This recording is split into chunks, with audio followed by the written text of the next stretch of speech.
Hello and welcome back to the White Pube podcast. I'm ZM and it is Sunday the 15th of September 2024. If you don't know what the White Pube is, then I'll give you the quick explainer. It is a website where myself and my collaborator Gabriel de la Puente write little bits of criticism each month.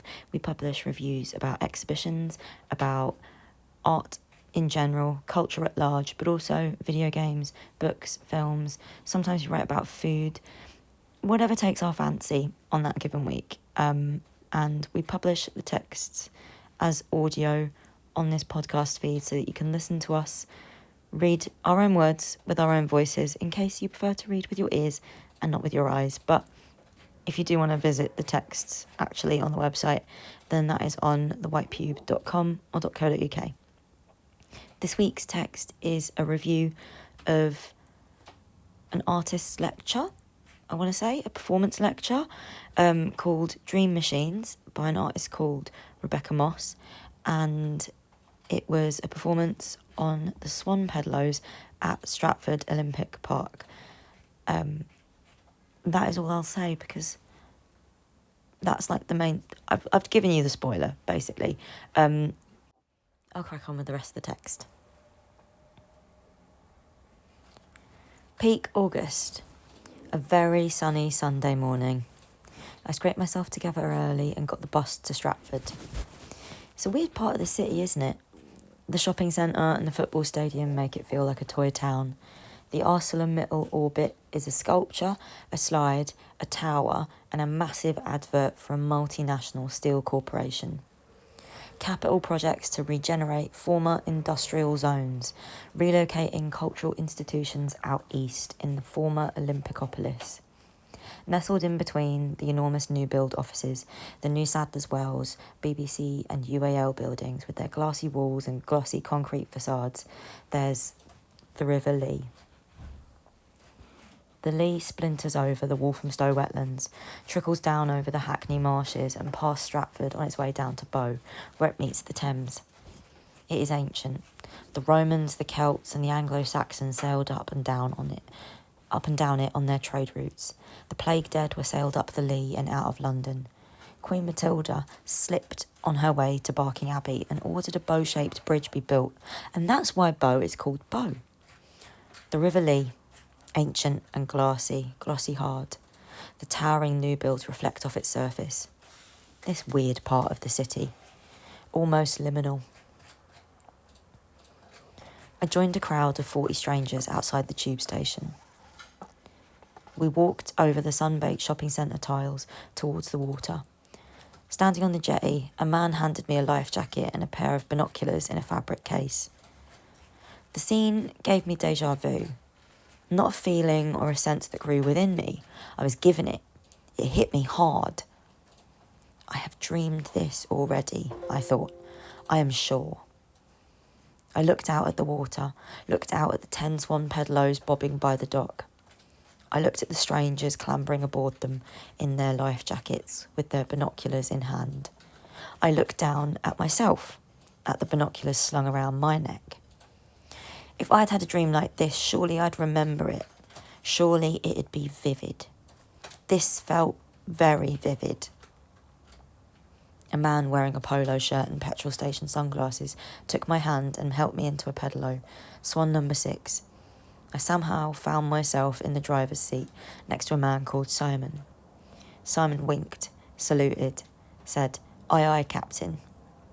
We pushed off from the dock and pedalled round in a big loose circle, my hand clenched on the steering stick. A lamentation of swans, yes, crowd of strangers dissolved into a we. Rebecca Moss is an artist interested in absurdity and objects, I think. I've seen her work around before, a video called Home Improvement at a Jerwood group show. The artist sits in a garden in a grey dressing gown. She's on a chair. On either side of her there's a rig set up with buckets on a string, jacked up to a pulley with 2 coat hangers on the other end. 2 watering cans attached to a plank that she can operate with her foot. In the chair, she puts the hanger hooks in her mouth and stamps down on the plank. The watering cans tip water into the buckets. The buckets fill with water and weight, tugging on the hangers on the other end. The buckets sag and sink, and the artist's face holds the tension, contorting into a painful smile with tight cheeks. It's almost dark, almost body horror. Her face looks unreal, pinched and uncomfortable. I'm clenched because part of me is waiting for her cheeks to rip open, but it's also too absurd to be truly tense, a kind of physical comedy. Another video, thick-skinned. The artist is covered in multicoloured party balloons. Her gait is wide as she waddles towards the camera, her arms stiff at angles because the balloons pad her entire body. She approaches a barbed wire fence. She hesitates. She bends, sticks an arm through, then her head, then another arm. The balloons pop around her. She sheds them like a layer as they burst, freeing a leg.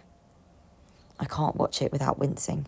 Just like Home Improvement, it toes a careful line between physical comedy and body horror. Maybe they are twin states, two sides of the same coin, inseparable. The artist pulls her last leg over, snagging a balloon and maybe also flesh on the barbed wire. She crawls, pulling her body through, leaving a train of tattered balloons tangled in the fence. Between those two things, absurdity and objects, there's space for something else. I think it's action or interaction, movement, play. In the driver's seat on Swan Pedalo number 6, splashing out lazy circles on the water, we parked up amongst the other swans. Rebecca Moss has a megaphone and a clipboard with a swan printed on the back. She was perched on the back of a pedalo with a flipboard propped up next to her. She was delivering a lecture called Dream Machines, about movement, machines, industrialisation, automation, Dada and Surrealism. The first image on the flipboard was a close-up photo of John Tingley's, I think that's how you say his name, a close-up photo of John Tingley's Fata Morgana, Meta Harmony 4. John Tingley was a Swiss artist who made kinetic art. Whimsical, erratic sculptures, machines, automata, contraptions. He made scribbling machines, things that moved, span, crunched gears, made sounds. Many of his works used household items and bits of junk. He made a series of works called metamatics, machines that produced artworks. One painted abstract paintings. At max speed, it made 20,000 paintings a day. He made mechanical sculptures that self-destructed in grand spectacles. This was slap bang in the middle of the 20th century. The mechanised chaos is very Dada, very anti-art. Something is being subverted or satirised. The mystical value that artistic labour supposedly manufactures, the supremacy of meaning, the art object's pristine and serious aura, machines as perfect, capitalism as constant progress. Something's being punctured. Maybe it is the very idea of sense itself. Play is a vivid, destabilising force. John Tingley's Fata Morgana, Meta Harmony 4, is a machine that makes a clunky music that rips through the state you're in. The gears turn and set each other off, and they screech in wicked harmony. We pedalled the swans over the water to a new patch by the reeds. We thought about movement and the energy in movement. Someone unfurled another image, hidden at the back of their pedalo. Someone unfurled an image on the jetty. Two more people high up on the bank unfurled an image too. We squinted at them through our binoculars and through the blaring sun. The silver mechanised swan at the Bowes Museum, a Victorian curiosity. Hannah Hock's watercolour, mechanised garden. Swan pedalos have an interesting history, tied up in the history of leisure and recreation, pleasure and public space. I might be imagining it, but are they Victorian? A combination of bicycle and boat, something about the Industrial Revolution. Apparently there's a park in Boston where swan boats have been operating since the 1800s. A shipbuilder called Robert Paget had the idea when he went to see a Wagner opera. A Wagner opera. The finale builds and the hero rescues the damsel, crossing the river on a swan. What a satisfyingly neat circle, from art to invention, all the way back to art again. It makes the art sound like an inciting incident. Automation and technology and pleasure and leisure and movement and beautiful objects and function. Sense, nonsense, absurdity, play, fun. Rebecca's lecture ripped through a neat circle. Or it added more points, building the circle out into a many-sided shape. Those things are all connected, all linked in tenuous and explicit ways. Industrialisation should have led to less work, more leisure for everyone. Machines are not perfect, and capitalism's progress is not shared. In that way, capitalism is a kind of dream state. We turn to culture for respite, excess. I don't know if it is a luxury or a fundamental human right. I guess it is both. Enrichment, play. It is also deadly serious. It is able to toe that line and be both at the same time. Dada and anti-art, when the form ate itself alive and disintegrated to be reborn. A destabilising force hits like a wave, undercuts the thing to get to the heart of it. You need something vivid, something to shock the system. Capitalism or modernity, life as we know it, whatever you want to call it. It is such a neat circle. It seems irrefutable, like there is no alternative. Didn't Mark Fisher say that? Capitalist realism? I don't know. It just seems so glossy and hard. A glass exterior, an impenetrable dream state. Rebecca Moss ripped through the circle. Good, clean fun. We just put our bodies in a different state. Outside the lecture theatre and onto the water. Moving about on the water, pedalling along in Swan number 6. The vivid shock doesn't have to be aggressive or violent to puncture the dream state. It can be elegant too. We lined the swans up in a perfect row. Simon said, "Hey, I wonder what's over there," pointing into the reeds along the furthest bank. I didn't know, so we pedalled right into it. And there you go.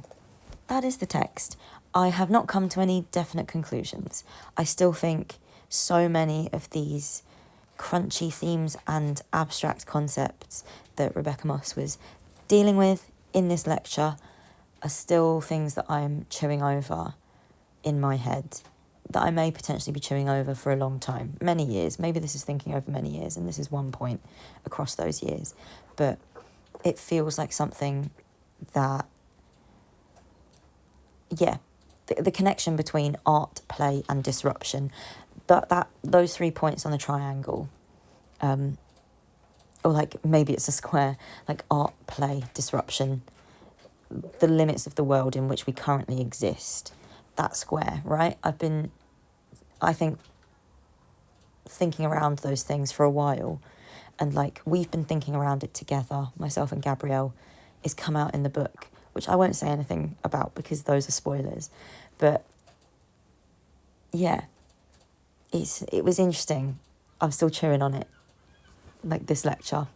But yeah, I'm very glad I went to go see it. And I will say that I think Rebecca documented the lecture aside from, her attendees and in the lecture theatre of the Swan Pedalos, like beyond our experience of it, it was documented. And I think it's going to be exhibited in Darlington in 2025. But whenever it is, I will repost or re-up this text somewhere on the Instagram and I will flag it, maybe do a blog post about, maybe I'll go see it in Darlington actually. That's obviously what I'll do. So TBC, still chewing. I will give you the emoji to comment on the Instagram, which is just a game we like to play to see. I'm not entirely sure when this started, but yeah, we just play this game to see who gets to the end of the text. It's like comments in the chat, that kind of vibe. Please can you leave me a swan emoji, please? Obviously, it has to be a swan. And I'll leave you to the rest of your Sunday. Goodbye. Hope you've had a lovely weekend so far. Hope you're having a lovely weekend. See you next time. Bye, bye, bye.